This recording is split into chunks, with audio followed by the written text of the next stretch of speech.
If your Pinterest account has been looking like this lately, then you might be thinking about quitting Pinterest. But for today's video, I'm going to show you how to fix this so that you can start growing your Pinterest account again and seeing the traffic that you want. And this is going to help whether you have been neglecting your Pinterest account and that's why you're seeing a decline, or if you've been consistently pinning and you're still not seeing the traffic that you want. Now, the first thing you need to do is take a step back and audit your account, because if it's declining, that means there's either something wrong with your strategy or your account might need some cleaning up. And if you find this hard to do for yourself, check out the Pinterest audit that I have linked down below in the description. I have done a ton of Pinterest audits and helped a bunch of people clean up their Pinterest accounts. So if you don't want to do your own audit, check out the link down below in the description and I can do all of the hard work for you and give you the feedback that you need to get your account growing again. Now, the number one problem that I see when people come to me for an audit is that they're just simply not pinning on their account. And of course, if you aren't pinning on your account, that would be why you are seeing some decline. And it's definitely easy to quit when you're not seeing the results that you want, but not posting is definitely not going to help you get any closer to the results you want. But if you are pinning consistently, then obviously that is not the problem. So the next thing that I would be looking at is your boards. Do you have any that are super off topic? Do you have any that don't get pinned to? If you have less than like 30 pins on a board, you need to start pinning to that board in order for Pinterest to start understanding what it's about and for it to start doing well. Pinterest needs pins on a board in order for them to get enough context for them to understand what the pins are about, so that when you pin your stuff to that board, Pinterest goes, I know where this pin is supposed to go. I know what it's about because it's pinned to this board and has these different qualifications. The keywords, SEO, all of that, which we'll get into. So these are the people that I need to send it to because those are the ones that are going to be most likely to interact with it. So if you have a board that doesn't have a lot of pins, either start pinning to it or consider just getting rid of it altogether. If you don't think it fits your niche, you don't think you're going to pin to it, whatever, just get rid of it. And then you also need to check out the names of your boards and the descriptions. Are they properly keyword researched? And the best way to keyword research on Pinterest is to just type in the general idea that you have for your board into the Pinterest search bar, and then let the predictive text tell you what other people are searching up. Pinterest is very specific about the words that they allow. They essentially have a dictionary in the back end, and they determine what gets put in those searches based off of what everybody is looking up. So if you look up how to start a blog and one of the predictive text is for beginners, that is a keyword that a lot of people have typed in because that's something that they want to know, which is what you would want to name your boards. You can also hit enter and search the keyword, and there'll be little bubbles that pop up on the top. I call them keyword bubbles because that's what they look like. And those are other suggestions that you can use for keywords in your board descriptions, your pin descriptions, and your board titles as well. And make sure to take note when you are doing this keyword research of the keywords that you're finding, because you're going to be using them in a lot of places like the ones I just mentioned. So instead of looking them up every single time you go to pin them, make sure you keep track of them and write them down somewhere. The way that I do it is I use this Pinterest keyword tracker that I have. It's just a Google sheet that has all of the information that I need for Pinterest, so that when I go to pin every single week, I am not scrambling for this information. It has my blog titles and their links, the boards that I'm going to be posting them to, the descriptions that I want to use for the week, and the keywords that I'm using, so that when I go to create the descriptions, I already know what keywords I'm going to be using. And if you want to grab this keyword tracker yourself so that you don't have to create one, I've got it linked down below for free in my Pinterest starter kit. And the Pinterest starter kit comes with a couple different things. The tracker that I just showed you, 10 free Pinterest templates that you can use in Canva to create your pins, and a mini ebook to help you get started on Pinterest. It is the perfect little mini starter kit if you are just getting started on Pinterest and you are an absolute beginner, so definitely check it out. Once you're done with your board audit, take a look at your pins. You want to ask yourself a couple different questions. Are they eye-catching? Is the text easy to read? And does the title make you want to click? Now, there's a lot of questions you can ask yourself about your pins, but those are the main ones.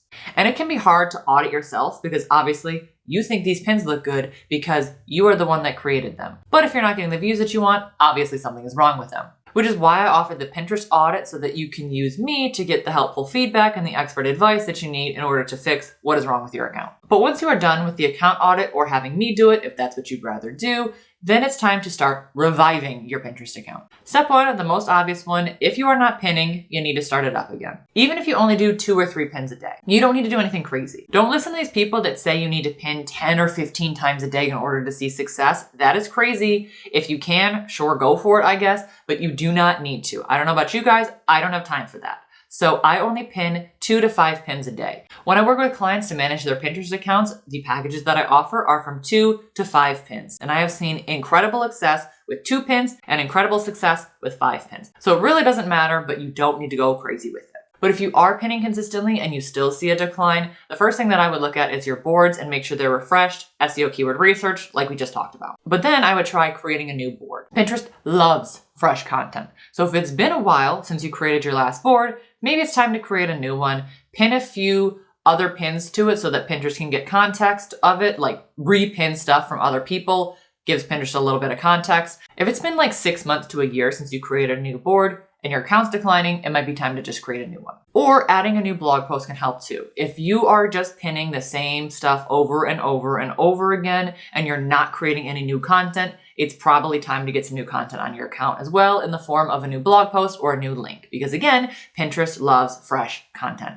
Now, this isn't something that is necessarily going to work right away. You might pin something and get a viral pin immediately, but for me, I usually see results months down the line. So I hate to tell you that it's not going to happen immediately, but that is just the case. So if you are pinning and you're not seeing the results right away, just keep pinning and it's gonna eventually work, because it can take time for a pin to really start taking off. But if you aren't posting fresh new links to Pinterest, then that could be one of the reasons why your account is declining. And when you do pin new content, try to make whatever new blog post you're creating relevant to one of your top 3 boards. You want to pay attention to the content that's already working for you and the boards that are already producing the best results. If you've already seen proven results from those boards, when your account is declining, adding new content to boards that are already working might really help you out. You could also try switching up your pin designs. If you've been getting stale and lazy with your designs, like we all do because Pinterest is a lot of work, it might be time to switch it up a bit. The good news is on Pinterest, you do not have to worry about sticking to a brand. In fact, it might be detrimental to stick to a brand. If you normally use green in your pins, try using pink. If you're normally creating blue pins, try creating orange pins. I know everywhere else on the internet, it's like,